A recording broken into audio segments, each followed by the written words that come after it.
Hi, this is the Fiery Joker, and I'm going to have to move really fast because I got a lot of stuff to do and very little time to get it done. So I'm just going to skip straight to the user questions and not give you a status update this week. Whatever. This question comes from a user named SSBBMN64. Being a Marine and a Call of Duty fan, how close to reality do you think the games are? They're not close at all. And that's actually kind of the reason why I really like them. They are not realistic. They are really just there to be fun. I mean, Battlefield 3 tried to be a more realistic game, and I think that's kind of why I hated it. I mean, Call of Duty was more centered on trying to be fun, while Battlefield 3 was trying to be more centered on being realistic, and still failed. I mean, if you can leap out of a jet and get a rocket launcher kill, then it's not realistic whatsoever. Still, Call of Duty is less realistic, and that's why I like it. It's trying to be more fun. And it's not accurate at all to what being a Marine is actually like, trust me. Alright, Keyblade Master 9913 asks, what would you do if you saw Master Chief in real life? Well, I'd pretty much do to him what I'd do to any senior enlisted officer. Give him the proper greeting of the day and just walk.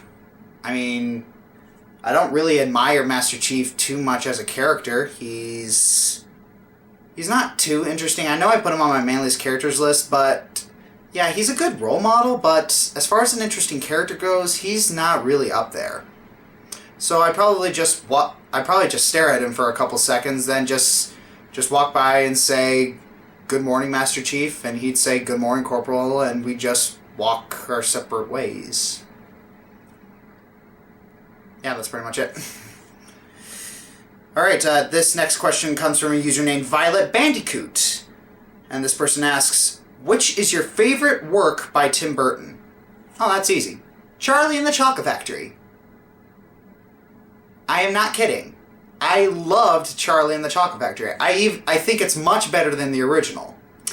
Charlie and the Chocolate Factory is like, I loved it. It was so dark, it was so zany, and I felt that the side characters really made that movie. It's like the side characters were far more interesting than they were in the Stewart version. I'd be lying if I said that I liked Depp more than Wilder, but Depp was still good. Don't get me wrong, as Willy Wonka, but yeah, Wilder was a little bit better. I didn't like the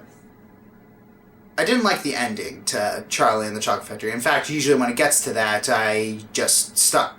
But everything else is just magnificent. Really, everything else is just really, really awesome.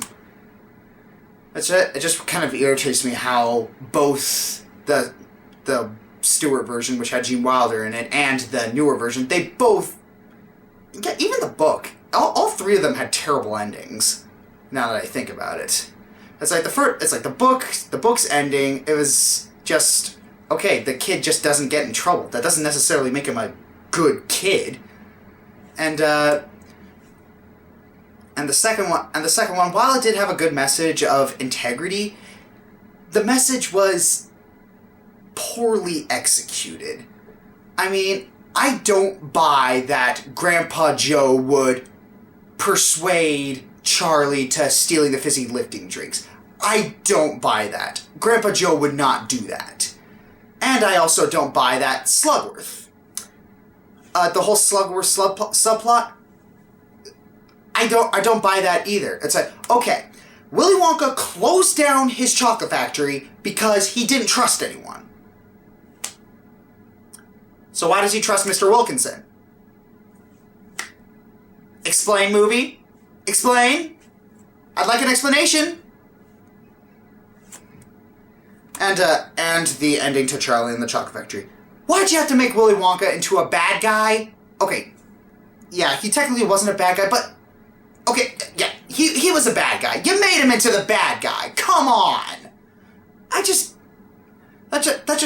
really ticked me off. It just painted Willy Wonka as so unlikable, and it just padded out the ending when it didn't need to. Yeah, just I get really heated when it comes to the Willy Wonka stuff. I consider myself an expert on the matter, and I really have my own image in my head of how I think the story should actually go. But whatever. All right, this last question comes from a username 1218 Draco. Name a song that you like by an artist that you can't stand. Pretty much everything by Dragon Force. Cut!